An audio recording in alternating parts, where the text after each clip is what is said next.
left-hand corner. There we go. So now we're live. What's up? What's up? As we wait for people to trickle on, let me just make sure we got everything going. You guys sound great. The video's good. And all right. So good morning, everybody. Happy Saturday, June 26th, 2021. Man, it's getting there. We're moving forward in the calendar year. As people start to trickle in right now, let me do my customary introduction of myself and within this program. So this is the Family Education and Support group program offered at Buckeye Recovery Network. It is for free and for all every single week. It's something that we are proud to offer and something that seems to be well received by individuals going through the recovery process. And so my name is Param. I'm one of the partners at Buckeye Recovery Network. I have a master's degree in marriage and family therapy. I'm a licensed advanced alcohol and drug counselor. I've been with the company for, like 8 years now. So I've worked many different hats and many different roles. And this is by far my favorite thing to do. So I'm really grateful to be here today. And today is going to be a special one because it is a different type of conversation that we've typically had. And on the left or right of me, whichever way I guess it appears on your camera, I have Matt and Ness, which I'm going to share a little bit about them. What's up, guys? How you guys doing, first of all? We're doing well. Good. Yeah. Doing well? Excited Good? to be here. Excited to be here. Good. So far, we've had Debbie, Jim, Julian, and Hossein all say good morning to us, and they're all excited for this. Bita is saying good morning. So the shout outs are coming. So as you know, each week I try to bring a different angle or perspective of the recovery process to you. And the main intention for that is for you to be able to see what recovery looks like, sounds like, feels like from different perspectives of the process. And today is going to be a little bit different because it's the first time in any of these family education support groups that we're actually going to be talking about dating and relationships in recovery when one or both of the individuals is actually in personal recovery. So the reason why this is valuable is because most people, when they get clean and sober, the primary intention for that is to get off of drugs and alcohol. But then just like everyone else, life happens. We go places, we meet people, we have new experiences, new connections, and dating in recovery is something that almost always comes up. So when it comes up, hopefully this talk is going to allow to see a success story of this dating recovery. But here's the thing, they're both smiling, but it's you guys are a success case, and I'm going to tell you guys things about these individuals. But to see what they did to get to this point, because in the initial stages, it's not so well received by everyone around them because they say, hey, if you don't do X, Y, and Z, which we'll talk about what those things are, this is going to have a really difficult time of sustaining. So we'll see what those things are that for them was important in their recovery, how they've been able to follow through and accomplish those goals, maintain them, continue to incorporate them into their relationship. And we'll talk about that. But let me do an introduction of them, and I'll shut up and let them talk a little bit. So ladies first, let's go with Ness. Ness is someone that how many years ago, Ness, did you first come in to our program? 3 years ago. Yeah, that's what I thought. So over 3 years ago, Ness came in, and the woman sitting in this video right here, right now, I want to tell you something, is someone that is very, very committed to not only the recovery process, but to empowering females and women in recovery. She's very passionate about the marginalized communities. She is, without being a humanitarian, and by label, I do consider her as a humanitarian. She's full of love. She's full of compassion. She's she really enjoys being a part of this process, and what I mean by that is like to go the extra step or the extra mile or to go be of service to a woman that is struggling. It could be a guy or a girl, but females is kind of where she has landed and done majority of her work in. Is she'll never say no to that, and she'll make herself available to that. And that's the beauty of the recovery process. So Ness is someone that I'm personally grateful to call you a friend, a colleague, someone that's trudging the road together, Ness. I want you to know that. And the gentleman over there on her side, Matt Keogh. So if you're watching this on the Buckeye Recovery Network side of things, every one of your loved ones that has come through our doors has had the opportunity and the privilege to talk to Matt prior to them ever meeting myself or any one of our clinicians or anyone at our our various employees. He is the gatekeeper to everything. So he's our first impression. You hear him on the phone all the time, but you don't know that he has that big smile that he hides behind the phone. So if you saw that smile and heard his voice, I mean, man, it's over at that point. But Matt is someone that relentlessly, if you look up the word relentless in the dictionary, it means someone that without tire, just consistently, no matter what, despite of how they feel, just despite of what's going on, relentlessly works hard to help human beings get from the deep, dark depth of addiction into the opportunity to recover. Now, I'm not going to say that's a guarantee every time, but he at least helps them get from point A to point B. And it's something that's really honorable, Matt. You're literally one of the hardest working human beings that I know. And the same stuff I said about Ness in regards to her heart, in regards to her character, you also have that in you. It's always been in you from day one. It's not something that you've developed. It's just who you are as a human being. And I definitely, I'm very happy to call you my friend and my colleague. And but having both of you guys here, now that I'll shut up, that was the introduction of you. Feel free, Ness, ladies first, just how are you doing? And for the audience that might not know you, if there's anything that I left out that you would want to add, but pretty much what I want the audience at this stage to hear is just kind of how did you get into recovery yourself? So my name is Vanessa, or Ness, everyone calls me Ness here. But I have a sobriety date of April Fool's 2018, which my family thinks is hysterical. But this is actually my first time getting sober. There is some sobriety in my family, I think, which is how they realized that I was struggling so much. I mean, I'm sure it was obvious in many other ways, but it's how I think they got real about it. But I had an intervention, actually. I didn't decide to stop myself. We always say that you have to have willingness to get sober, but I had very, very little willingness, honestly, at first. Most of that strength came from my family really pushing me to get help, and kind of taking the veil off that my life was going the way it was good enough, because at that point my life in my mind was good enough and I was doing enough, and it was just falling apart around me. But so I went to treatment out in Mountainside in Connecticut. I was driven there by an interventionist, some guy I didn't know. But it was the first time that drive where I actually spoke about, the drugs and the alcohol and all of those horrible feelings, right? Because it was the feelings that probably led me to the darkest parts of my life. But I went there for a month and I was supposed to go back to New York. My mom really wanted me to go to a sober living in Tribeca, Manhattan. We're both from New York. I'm from Brooklyn.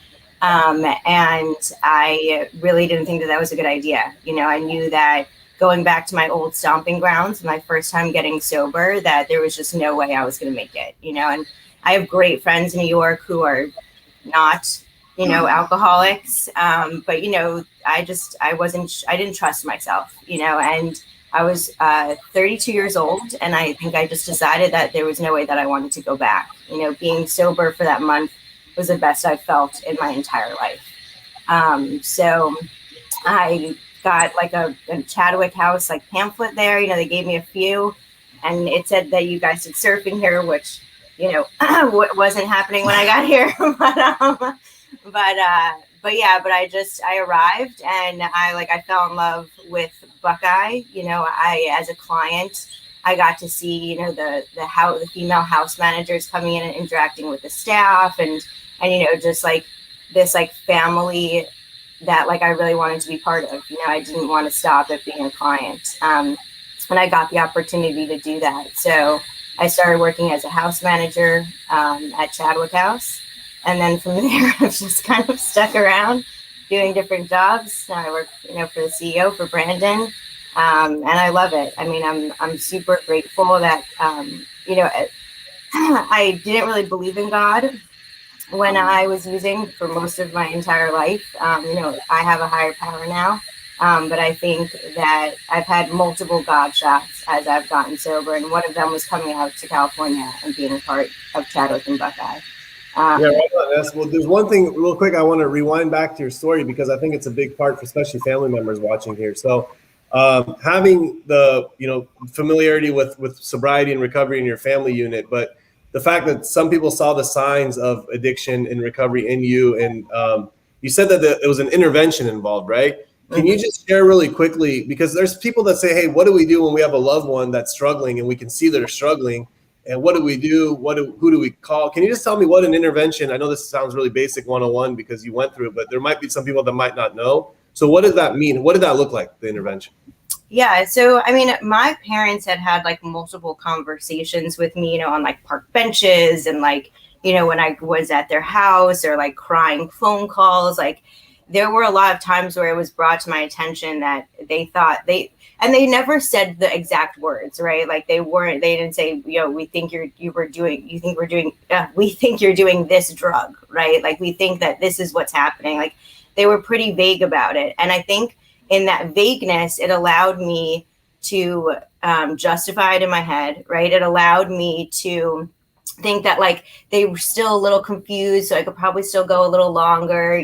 Like the greatest thing that my parents did for me was like come out with it in black and white and tell me that they knew exactly what was happening. So I had a lot of avoidance with my family in like the last year that I was getting high. And it was actually, I'm Jewish, and so it was Passover, and I had dinner at their house one night, and the next morning my sister asked me to have coffee and bagels with her, again, Jewish Brooklyn. And I stayed up the whole night that night. I think I might have fallen asleep on the couch like a half an hour before she got there. She was banging on my door. She said she was banging on my door for like 10 minutes. I opened the door, and she was appalled at how I looked, and told me that she was going to go get a bagel, and she'll be back in 20 minutes. I should shower. And I just went back to sleep, because I wasn't really functioning at that point. And I was woken up to my mother, my father, my sister, my brother, and some guy I didn't know walked into my house. They put chairs around in a circle. I was sitting on the couch, and I was wearing like a sleeping mask. I woke up, but I was like, what is happening? And they just started reading these letters, like one after another. And the letters first spoke about, each of them had like, kind of stories about me, who I used to be, like that person that eventually I recovered to, thank God. But who I used to be, really as a child mostly, because I've been using for a while. And then they each had like 3 or 4 like really bad stories about times where I've like, really embarrassed them, or they were really petrified for like my well-being in my life, and then my brother was the last. I'm going to try not to cry this whole time, but like all bets are off. But my brother was the last person to read his letter. And he's the one, who's also in recovery. And it was the first time I had heard all of the feelings that I was dealing with, like projected back to me, that loneliness, that darkness.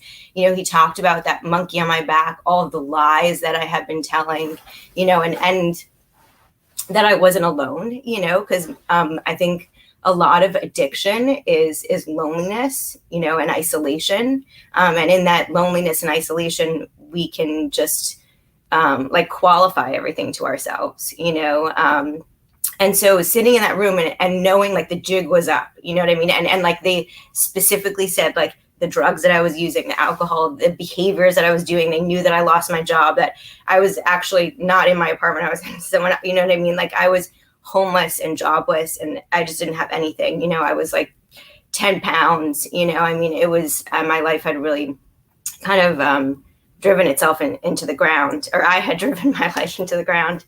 But just hearing that they knew that was happening, and that they still loved me, right? Like no one was mad at me, they just wanted to help me, so I think a lot of me not wanting to admit what was happening was thinking that they would disown me, or that, that I wouldn't be like worthy of them anymore, so I think that sometimes people don't want to say anything because they're in fear that loved one will run, and that might happen sometimes, right? I mean, I begged them not to let me to make me go to rehab. I didn't want to like stop my fabulous life, and part of like the addiction, right, is the lifestyle also, so, I did still have friends who weren't doing what I was doing, and I didn't want to like leave them. I didn't want to leave my life.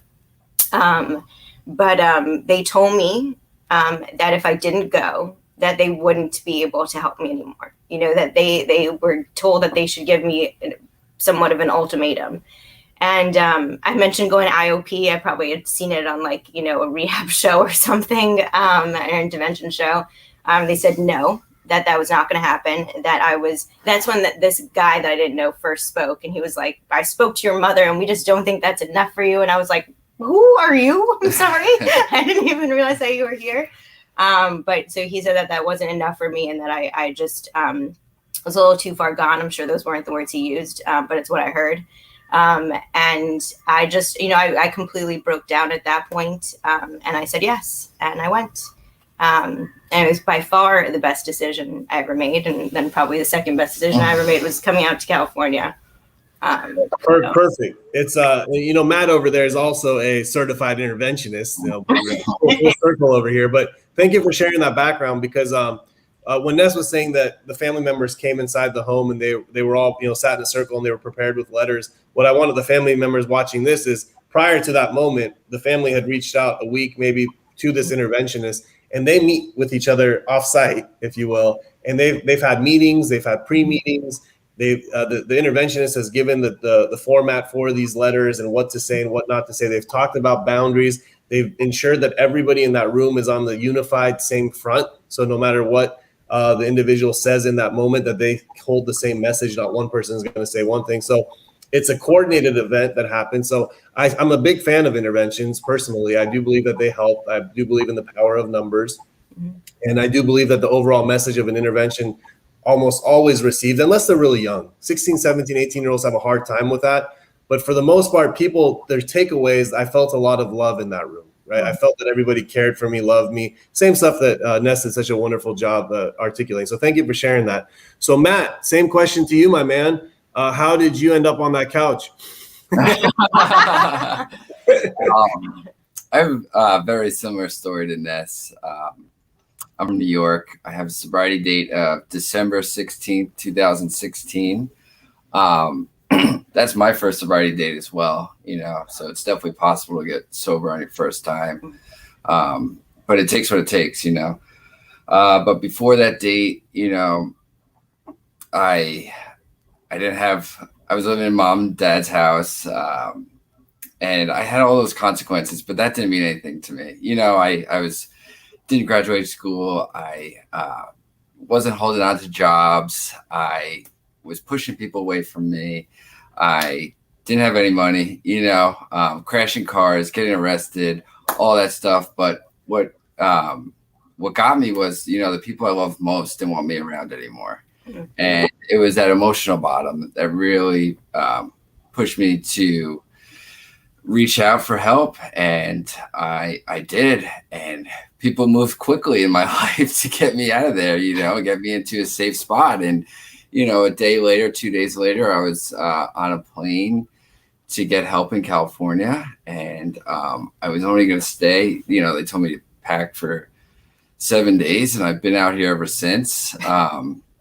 You know, I just fell in love with the program. But, you know, my intentions were just to stay out here for 30 days and dry out and go back to New York. But there was something about, you know, the community of Alcoholics Anonymous and the community of people in recovery around my same age that I could relate to, that were actually having fun in sobriety, because I thought sobriety was a death sentence. You know, I thought I was never going to have fun again and never going to get to experience life. And it was all so overwhelming in the beginning. But, you know, somebody told me, you know, just take it one day at a time, sometimes 1 hour at a time, sometimes 1 minute at a time. And that's what I did. And I just kept my feet on the ground and focused on building a foundation. And I refused to go back home because I didn't want to go through the cycle again. And I went to sober living, and I worked and I went to meetings, and that's what I did. And that's how I built the foundation. I did step works, and I was touching base with my sponsor every day. And like Ness, I then, after about 9 months, I became a house manager, and I did that for a while. And about a year and a half, and then I did admissions for a detox and while house managing and stayed busy helping people every day and all night. And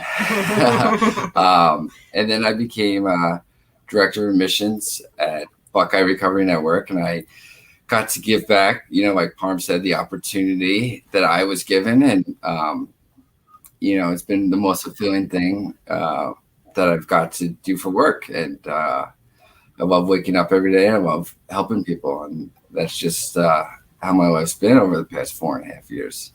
4.5 years, man. Same thing when I rewinded the tape on Ness and had a specific moment you talked about in her story.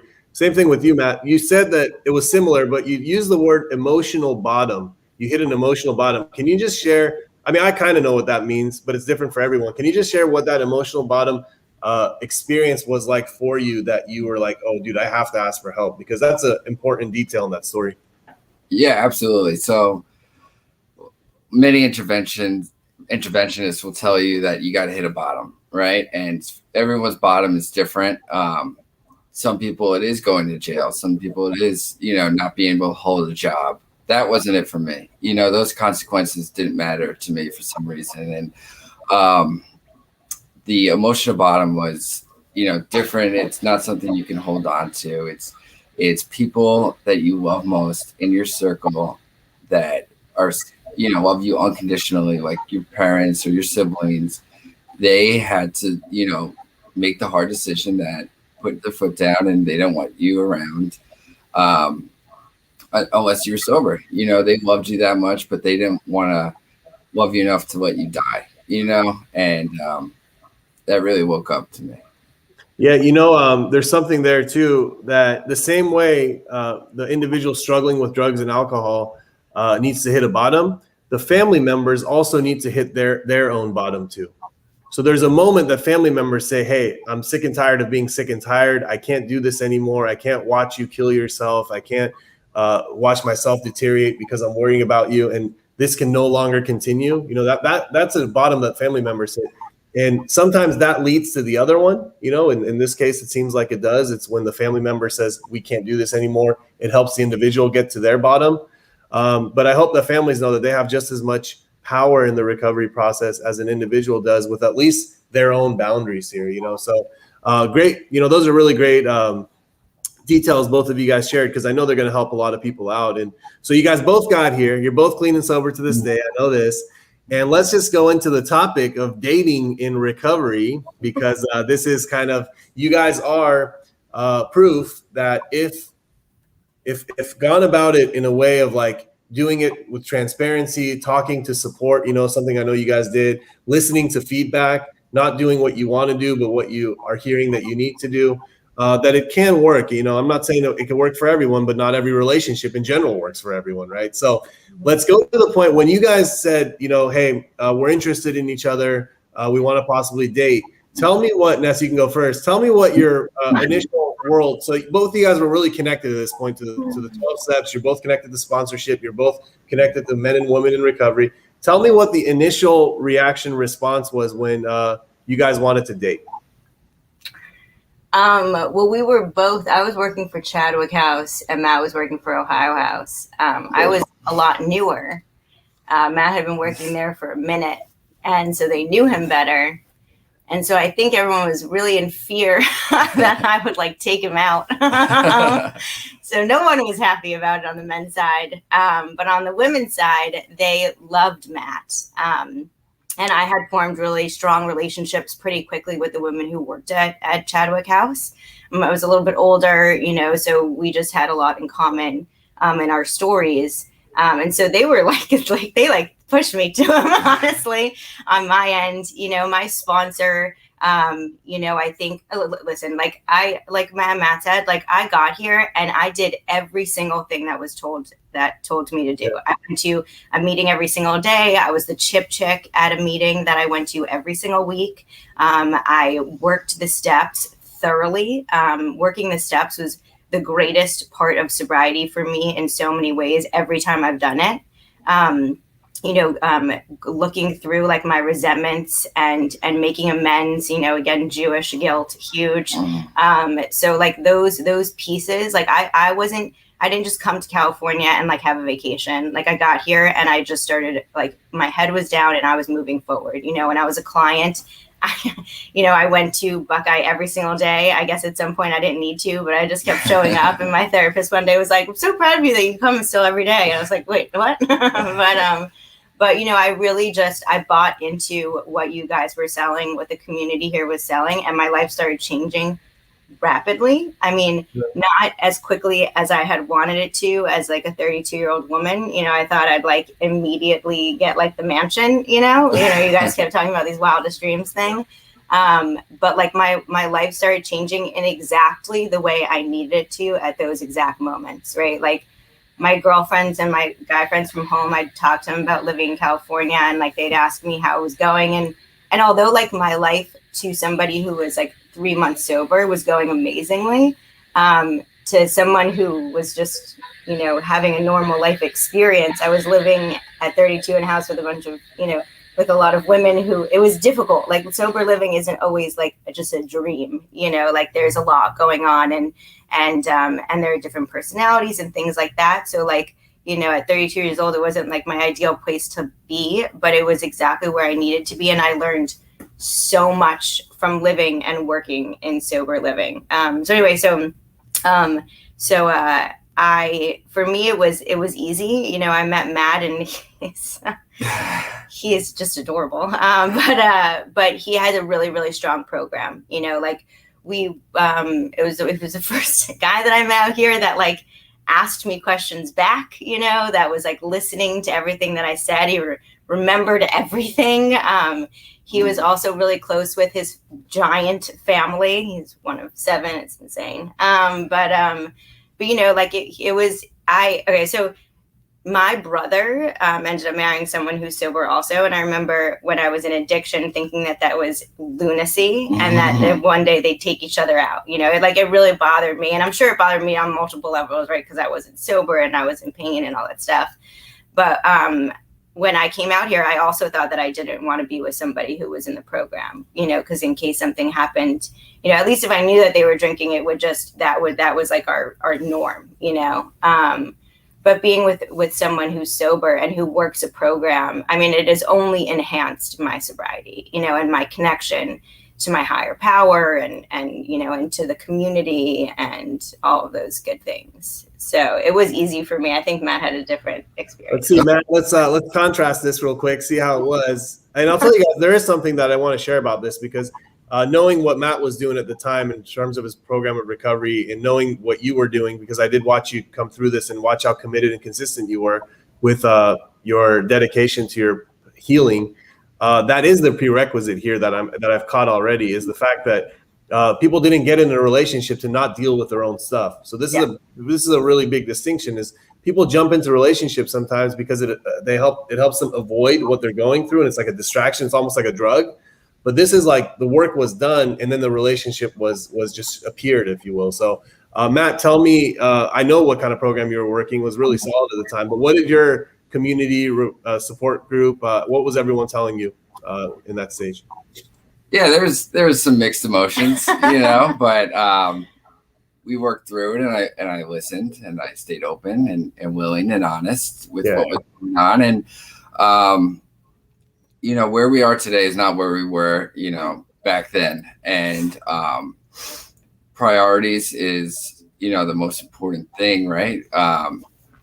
So back then and Ness understood this, that priority was staying sober and working a program and helping people and Ness and family and it's really jet low on that list. well, that's how it progresses. You can't start off at the top. Where's Ducky? Your beautiful dog on that list. I'm just curious. Yeah. Ness is like, well, it's a working program, Ducky, and then everything else. Yeah. So even since day one, Ness understood that and she respected it, and she never fought me on missing date night or not being able to hang out. She knew how important this was to me, and she was doing the same thing over at her side, and we never intermingled our programs. I was going to men's meetings, she was going to women's meetings, and whatever. And, you know, we had our separate programs, and that was priority number one. You know, without that foundation, we wouldn't be here today. But we did run it by everyone, and some of them were proven wrong today. So, so we invited them to the wedding. So. Well, you know, it just shows that anything that we choose to do, when it's done with preparedness and a plan and open-mindedness and prioritization, like you shared, you know, it's the ability to succeed in that becomes a heck of a lot more than something that's just impulsive, that you go in with just your own ideology, your own thoughts, your own beliefs. You go in with resentment to the other people that are saying things. You know, when you go in with all that stuff, it's a whole different game. So when you talked about, Ness, working your own, Matt just said working our own programs, right? What does that mean for you when you're in a relationship? Because you're both in recovery, and some people in recovery, I've noticed that their program becomes each other. So how did you separate and distinguish that for yourself? Well, so first of all, I'll say, like, you know, so Matt and I are both house managers when we started dating, and like when you're a house manager, or at least when we were, because we're crazy, like that was like our whole life, you know. I mean, I was just in that, you know, and I know like you know, Casey, you know, like we were probably a little too too involved, but you know, there were times where, like, you know, I would get sad that Matt, like, you know, could miss date night. We like had decided on like one day, and that was like for sure a day we'd see each other, because we really didn't see each other that much. And we decided like in the beginning that we weren't going to just like change, you know, the way that we did our jobs, because being a house manager like really allows you to also like solidify a little bit more of your program, right? Like I didn't go back to New York after I finished Buckeye, because like I knew that like I still needed time, you know. There was still a lot of work to be done, you know, and even though I was feeling great, I knew that was all like a 1 second bad decision from just slipping out of my hands, you know. So when we started dating and we realized that, you know, it was probably going to be a little bit more than that, you know, we just made sure that like it didn't take over our entire lives, you know, because also, not for nothing, but being an alcoholic, like you dive head first into everything, you know, and I've seen that happen so many times, you know. You're like, where you said, you know, that person becomes your program, you know, and there were times, I would say probably like during COVID, you know, we were living together during that time, like, you know, like I didn't have a sponsor for a few months, and like thankfully, like, you know, really encouraged me to do that, you know. Like it was probably I was asking him too many questions, you know. It's like, I think you need a new sponsor, you know. So I got one, but you know, like that encouragement and making sure that there are boundaries. You know, I didn't even know the word boundary before I got sober. You know, I just you know, Sarah at Buckeye, you know, gave me the definition of that one. But so having boundaries has been incredibly important to us, you know, and making sure and you know, but like there is encouragement and there is conversation, right? Because they are your partner, you know. So like, you know, I mean, I am, if anyone knows me, very vocal. So if I have concerns, I share them.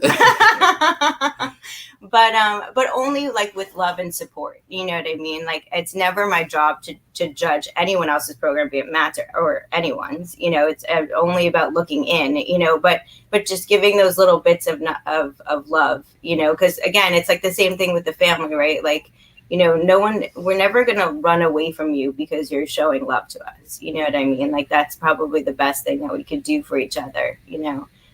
But you know, we've also surrounded ourselves with people in the program too, and other couples, you know, who are dealing with stuff also, you know, so we can kind of confide in those people as well. You know, I mean, like it takes a village, you know, so. Yeah, absolutely. It's the word boundaries too, Matt, with, because that is not just with a intimate, you know, a romantic relationship. I think boundaries with any type of relationship is like one of the most important ingredients for it to be healthy, right? And for it to be able to thrive. So in your relationship, because I know we're still working on Matt's work boundaries. So he has no boundaries. He works way too excessively, and that's okay. We're working on it though. I don't know if it's gotten any better, but there is some let me know. Yeah, we'll let you know. You'll be the first to find out. The same way, like in work, we need boundaries, and in friendships we need boundaries, and with our families we need boundaries. Obviously with our spouses we do too. But this word boundaries, what does it mean to you, Matt? And how is it How does it show up in your? It doesn't show up in your work life, but how does it show up in your personal life, at least with Vanessa? Yeah. So I learned early on that setting boundaries is great, but actually holding on to that, and if it crosses over, what are you going to do? You got to fulfill what you say. Your word is your bond, and so as far as like crossing over those boundaries, I forgot the question. How does boundaries help you in your relationship? You know what I mean? Like, how does setting boundaries or having boundaries or holding, like you say, these boundaries, like what does it do to help you in your relationship? Yeah. So or in your relationship. So I also learned to speak up for myself, and the 3 indispensables of the program are to be open, honest, and willing. So that's the basis of my foundation, and to be honest when something's bothering me and not hold on to that resentment, or to be honest if I did something wrong and clean up my side of the street, and be open to new ideas that I don't agree with. And that's the basis of our relationship. And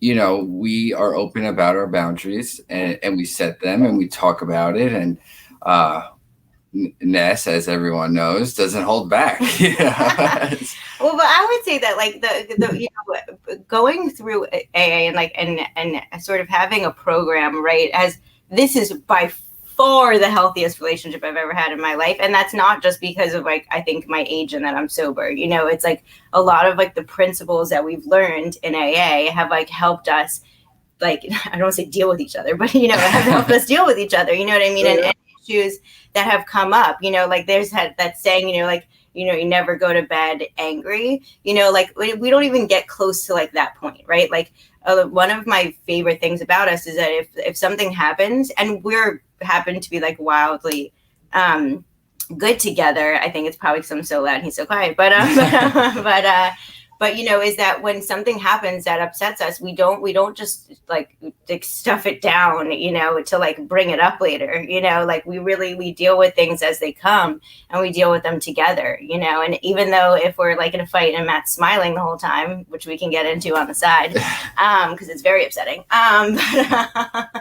But we've really tried to always be really transparent with each other, and when things really bother us, we tell the other person, and those things have come up, along the way, especially the beginning of our relationship, because I am quite loud, and sometimes Matt didn't like that, and so I've learned to,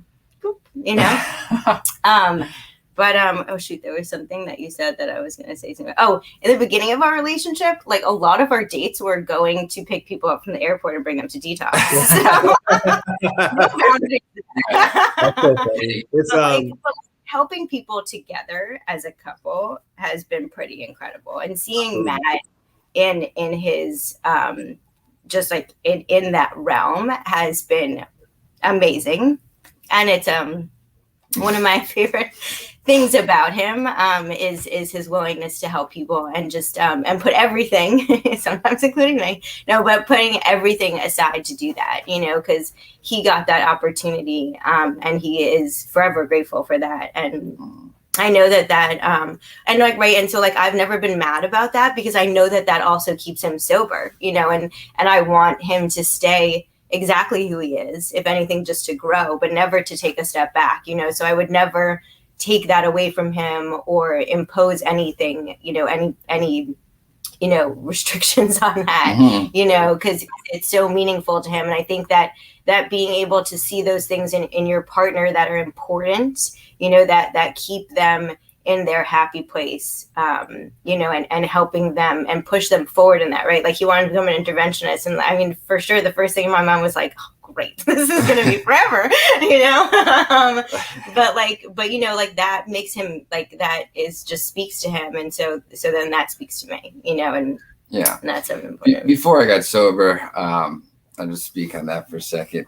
I never had, anything to look. I didn't have a passion, right? And so when I found this passion of helping other alcoholics that were dealing with the same stuff I was dealing with, and watching them step by step recover, I held on to that, and I fought for that. And I want to thank Ness for putting up with, me leaving at 2 a.m. to go pick somebody up and stuff like that. But Ness has helped a lot of people too. And I love that about her. And she does it in her own way. And I respect that.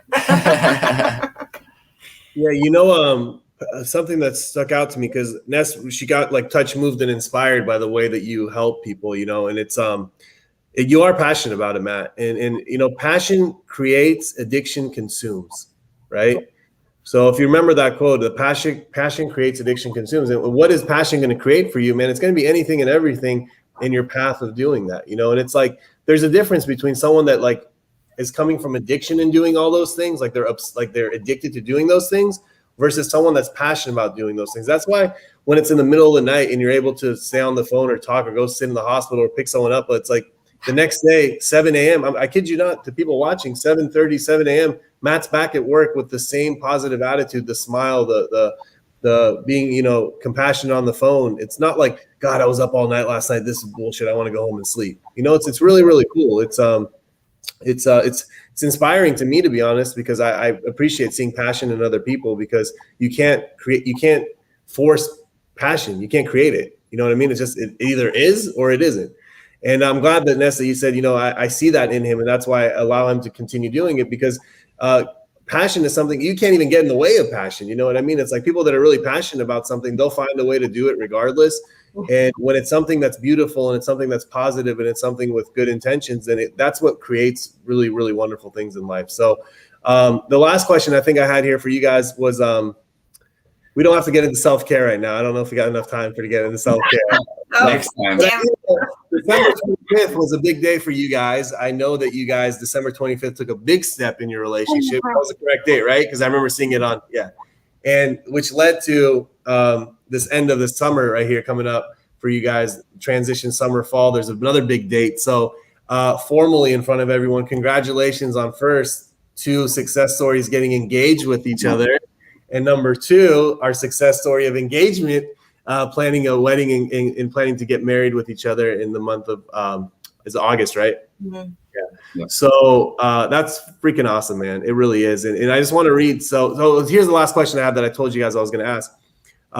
Matt Ness, I don't care who goes first, but if there was one woman, one man, one daughter, one son, one spouse, husband, wife, whatever you want to call it, and one of them struggling with drugs and alcohol and addiction, or the family member struggling with the addiction of their loved one, what's something you would tell to them, like if you had the opportunity to? Just real simple. I would just say, you don't have to do this alone, and there's people out there that have walked through this before and show you the way. And this journey could be overwhelming at first, it could be a lot, but you don't have to do it all at once. You take it step by step with the people around you, and there's plenty of people that could walk through this with you. Right on, man. Ness, what about you?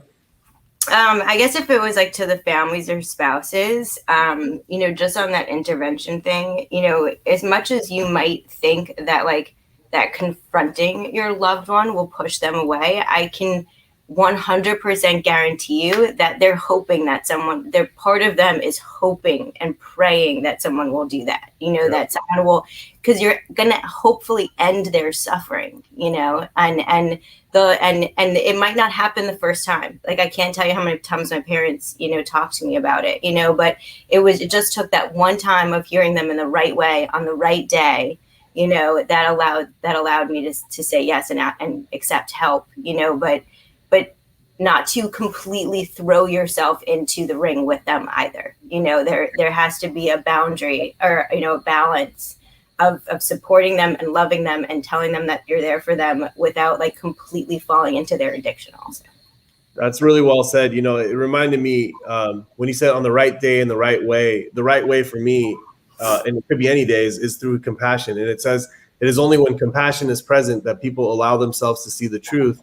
And what truth is that nobody wants to be strung out. Nobody wants to be depressed. Nobody wants to be lonely, feeling, the feelings that we feel, emotional bottoms. Nobody wants that. So compassion allows us to tap into that. So when family members approach a loved one, hopefully on the right day, through compassion continuously, not with like anger, resentment, like blaming a finger, that kind of stuff, eventually the message is heard. So I just want to share some of the comments here with you guys. You might know some of these and you might not, but Eileen said, 2 emotionally healthy people create such a beautifully functioning relationship. You are wonderful examples of how it can work. That was beautiful. Thank you, Eileen. Thank you. My mom wrote to you guys, I do believe if family members hit bottom first, they can be the big help for their loved ones. Absolutely, Mom. Thank you. Thank you for hitting bottom before I did. Congratulations. Paul said, I'm hoping to come back soon. Paul, I do remember you, man, and I hope to see you soon. Keep fighting, man. Good things are ahead of you, bud. Kylie, which is my wife, wrote, Ducky has the coolest parents. Thank you, Kylie. She's like in the other room. On Saturdays, she's like hostage on this thing because I have a group that I do before this, and all the lights are camera, everything's set up. Like there's no functioning inside this 1-bedroom apartment. Kylie. Julian, someone that we all know, wrote, it's important to separate work and personal life because sometimes they blend into one another. But watching you two have such a beautiful relationship in recovery and being able to have that separation and knowing you both, you're amazing people and a beautiful couple. Appreciate both of you. Thank you, Julian. Very well said, and we do appreciate you. And hey, Julian's got a big date coming up here too. Julian's going to be a father to his first son. Julian, we look forward to meeting young Atlas is his name, I believe. Oh, wow. Yeah, hopefully I didn't screw that up. I'm pretty sure that's right. Dan here said, you guys are great. So much of what you are sharing is applicable for me as a parent. So you guys are modeling healthy relationships, by the way, which is really cool. Julian had another one, but we could skip it because I already shared one from him. Here's another one. Someone you guys probably don't know. Beta wrote, what a great success story. Thank you for sharing. It gives me hope. You guys made my day. Thank you, Param, showing us all different views of addiction and recovery. Someone here, Debbie, said, wow, thank you so much for sharing. It is so inspirational to hear your stories. Inspiring people is underrated. I think it's one of the most beautiful things to do because we all need more of it. Someone here asked if Param is a transgender. I am not a transgender, Justin, but I will tell you this, that we definitely 1,000,000% support the trans community. I could tell you without a shadow of a doubt at Buckeye Recovery Network, at Ohio House, Chadwick House. We've done some really good work with the LGBTQ community. So I am not, but I do support. So what else we got here? Debbie, we already went. Oh, we got some. Leah said, what's up? She knows Zebat pretty well. What's up, Leah? Andy said, both you guys are great individuals. And there's some more coming through the bottom here. So as you can tell, we just got here for like 40 minutes, man. We just shot the shit. We talked about your truth, your personal recovery, and it was able to inspire a lot of people, and your message of hope in relationships and recovery, if done the right way, was something that a lot of people appreciated. So I want you guys to know that I appreciate you. And I'll probably get off here right now, but maybe stick back for a minute just to summarize this thing together when we're off screen. But thank you so much for your time, Matt, Ness. I appreciate you guys. Love you guys. And everyone else, same time, same place next week, I believe. And we'll go from there. Thanks, everyone. Thank you. Bye, everyone.